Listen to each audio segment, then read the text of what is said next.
안녕하세요. 지옥불입니다. 오늘은 이제 낙원의 어떤 사고일지 작성 시간입니다.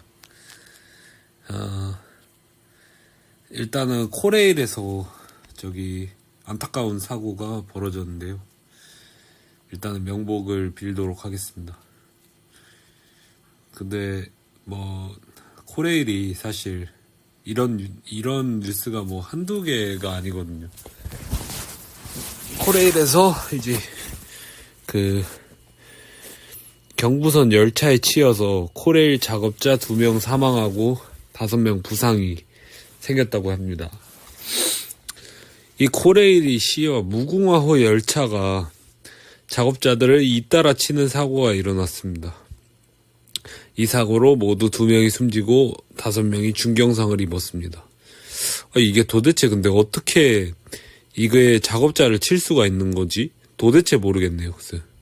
근데 이제 이들 가운데 안타까운 게 코레일 정직원은 1명밖에 없어요. 부상자 1명밖에 없고 나머지는 모두 하청업체 소속입니다. 또 개지랄을 또 하겠죠. 그러면 또 하청업체 직원이니까 또 꼬리 자르기 들어가고 매번 하던 일 있잖아요.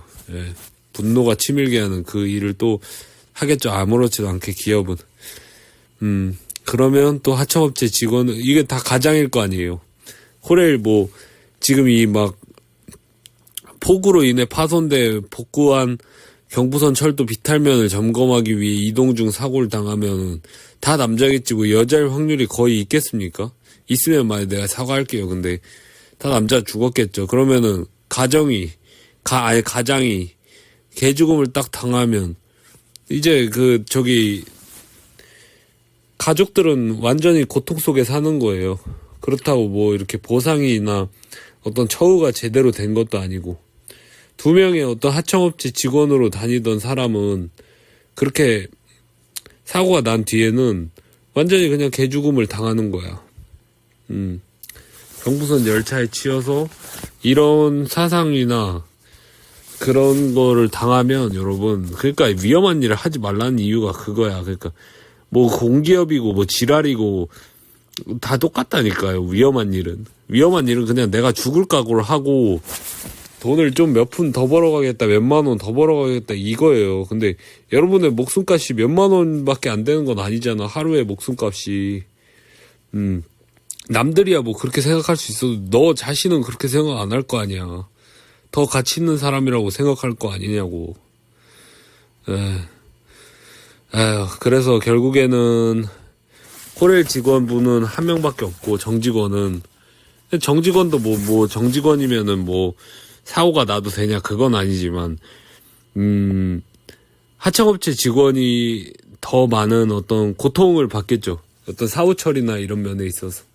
정신도 없을 거고, 그리고 하청업체 직원이니까 또 얼버무릴 거고. 안타깝습니다. 근데 이게 코레일이 한두 번이 그런 게 아니에요. 코레일이 현장 직원 사상 사고가 최근 5년간 409건이에요. 그러니까 해마다 평균 73건에 이른다고 합니다. 그래서 이게 연도별 공무 중 발생한 현장 직원들의 부상 및 사망사고 발생 현황 자료에 따르면 최근 5년간 총 409건에 대한 사고가 발생했다고 합니다. 이 2024년 조사 결과에서 연도별로는 2019년 77명, 2020년 65명. 줄었겠죠. 아무래도 철도나 이런 것도 운행도 좀 덜하고 사람들도 나다니지도 않고 그러니까. 2021년 68명, 2022년 76명, 2023년 78명. 계속 늘어나고 있어. 그러니까 코로나 엔데믹 되고 나서. 그리고 2024년 7월 기준 45년 등으로 매년 증가 추세를 보이고 있다. 그러니까 현장 직원들이 사상 사고가 끊이지 않는다는 거야. 주로 넘어짐 89건, 끼임 79건, 맞음 53건. 맞음은 철도에 맞는 건가요? 그러면 살아있나?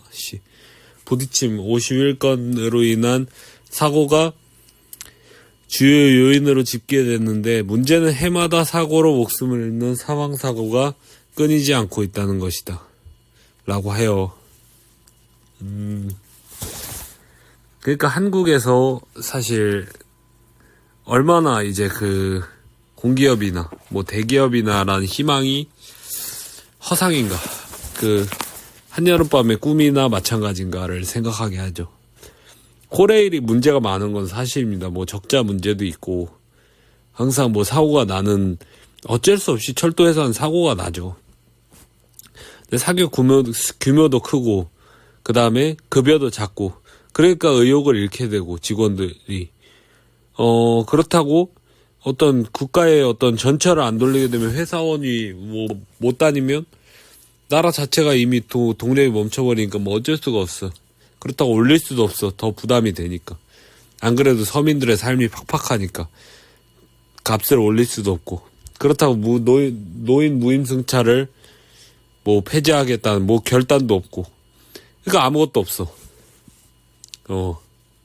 그리고 가장 더 중요한 거, 내가 지금 말하고 싶은 거는 뭐냐면 여러분이 막 뭐 공부 열심히 하고 공부 존나게 아우 죄송합니다. 좆빠지게 해봤자 공기업 가봤자 여러분 위험한 보직에 배치되면 이렇게 사고 당하는 거예요. 아니 기차에 부딪히는 사고를 당한다고 생각을 해보세요. 그것도 생각만 해도 오금이 저리는데, 오한이 나고. 네. 근데 거기에 딱 해서 빵 해서 내가 만약에 죽었어. 근데 내가 뭐 자녀나 자식이 있거나 아니면 늙으신 부모님이 계셔. 야, 그러면 정말 진짜 말이 안 되는 거죠. 근데 더 열받는 거는 하청업체 직원이야, 내가 만약에. 그러면 하청업체에서 책임을 또 지지 않기 위해서 어떤 이 죽음에 대한 어떤 그 회피를 해, 위험 회피를 계속. 그러니까 내가 지금 이렇게 위험한 일을 감수할 만한 이유가 없는 거예요. 예. 뭐 위험한 일을 왜 감수하죠? 하청업체 직원인데 어차피 정직원도 아니고. 어떤 내가 만약에 뭔가 잘못된 부상이나 아니면 정말로 내가 사망을 하거나 이렇게 됐을 때 정당한 보상이 들어올 거라는 신뢰가 우리나라 국가 전체에 없어. 근데 왜 리스크를 감수합니까? 외국인 노동자?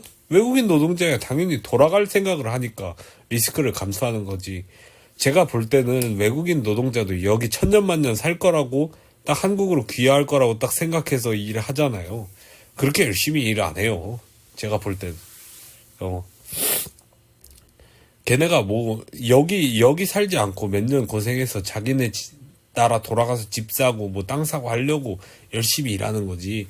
여기서 그냥 20, 30년 살고 3, 40년, 50년 죽을 때까지 산다고 생각해 보십시오. 걔네 열심히 일하나. 제가 정말 장담하는데 걔네도 열심히 일 안 합니다. 청년들 욕하지 마. 어떻게 외노자를 데리고 와서 청년들을 욕하냐. 지 자식 세대 애들을. 그러면은 철저한 보복 당하는 거지. 그러니까 까딱하면 뭐 하면 우리나라는 다 죽습니다. 하청업체 직원이. 옛날에 그거 구의역에서도 제가 알기로는 젊은 한 20대 초반의 남자가 죽은 걸로 알고 있어요. 안타깝게도. 네. 그러니까 쉬는 거예요. 청년들이. 보세요. 청년들의 대학을 나온 것에 대한 보상을 할 수 있는 양질의 일자리는 전혀 없습니다. 그리고 경력이 없으면은 또 뽑질 않아요. 신규 채용은 거의 없어. 공채는. 그리고 조선은 정말 요마 악귀들도 엄청나게 많아. 그리고 공기업 열심히 공부해서 준비해서 가봤자 이렇게 까딱하면은 무궁화호 막 이런 데에다가 치여가지고 내가 진짜 돌이킬 수 없는 사건이 벌어질 수밖에 없어.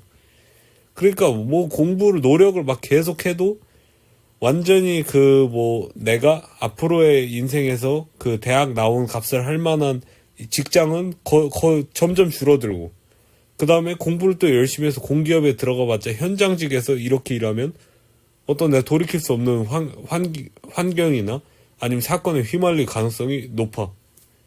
그러고 나서 아르바이트는 또 외국인 노동자들이 또 그걸 다 장악하고 있어. 그리고 건설업을 외국인 노동자들이 다 하고, 그 다음에 산재 사건도 엄청나게 많이 일어나. 그러면은 뭐예요? 대학 나와서 공부만 하다가 그냥 노가다 하루 하러 갔다가 벽돌 그냥 떨어지는 거에 맞아서 돌이킬 수 없는 그게 되면은 인생이 뭐야? 뭐 인생에 어떤 그 어떤 희망이나 어떤 그런 게 있어. 인생에 어떤 즐거웠던 기억이나 이런 게 없어. 항상 야자나 뭐 이런 거 공부만 하다가 등살에 외몰려서 결국에 갔다가 산재 사건 터져. 그리고 그냥 초짜니까 뭐 이것저것 하다가 건설 회사도 책임 안 지려고 그러고 하청 회사도 책임 안 지려고 그러고 그러고 그냥 그 청년의 죽음은 그냥 묻혀버려. 이 씨발 이러니까 개새끼들아 안 할 거 아니야. 아니 씨발놈들아 니들 조팔류 이 개 씨발 새끼들아 아니 니들 같으면 씨발 하겠냐? 아니 진짜로 예토전생에서 우리가 그 나이 때 세대가 되고 니네가 우리 나이 세대 때 되면은 너네 하겠냐고 이 병신 같은 새끼들아 이 씨발놈들아. 예. 그렇게 해서 그러니까 쉬는 거예요. 그러니까 쉴 수밖에 없어. 그러니까 당연한 거 아니야? 내가 대학까지 나왔어. 그리고 내 인생에서 계속 평생 공부하고 경쟁하고 막 그것 때문에 스트레스를 이빠이 받아왔어. 근데 너 더 경쟁하든지 아니면 너 노가다 가 공장 가. 그러고 나서 뭐 손가락 잘리든 뭐 벽돌에 머리 맞든 뭐 아무렇게나 해. 뭐 알바노? 근데 너가 뭐 산재 처리되거나 뭐 사망 사건이나 이런 게 터지면 우리 보상은 제대로 안 할 거야. 왜냐면 넌 하청딸이니까. 꼬우면 네가 그냥 그렇게 태어나고 네가 선택을 잘못한 것에 대한 후회나 해. 병신아. 이런 태도야. 그러니까 우리가 뭐 열심히 하겠습니까? 청년한테? 진짜 양심이 없는 거 아니야? 청년이 열심히 일하는 애가 좀 이상한 애야. 이 사회에서 지금. 예. 그리고 외노자랑 너를 경쟁시킬 거야.